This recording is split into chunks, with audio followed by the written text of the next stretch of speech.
এত সুন্দর এখানে ফটোগ্রাফি চলছে। হাই দাও, একটু হাই দাও জনগণকে, হ্যালো দাও আমাদের ভিউয়ার্সদের। এখানে ফটোগ্রাফি চলছে, খুবই অসাধারণ ফটোগ্রাফি করছে। মাহফুজ একটু হ্যালো দাও। আমাদের গুরু লালনদের তেনারা একটু গান বাজনা করছেন।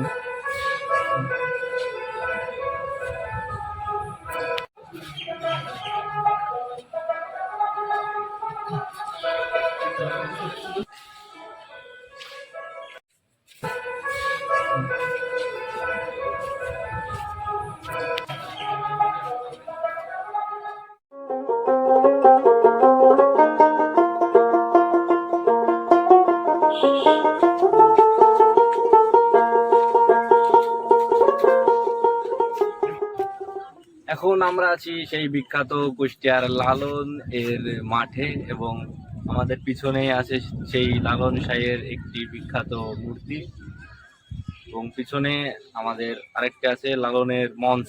এখানে বিভিন্ন ধরনের গান বাজনা করা হয়। আমরা এখন এই জায়গাটি ঘুরে দেখব, পরিদর্শন করব। সামনে পুকুর আছে একটি বিশাল, পুকুরটা এখানে অনেক ঠান্ডা, পরিবেশটা অনেক মনোরম পরিবেশ। কি বলো তোমরা? অবশ্যই।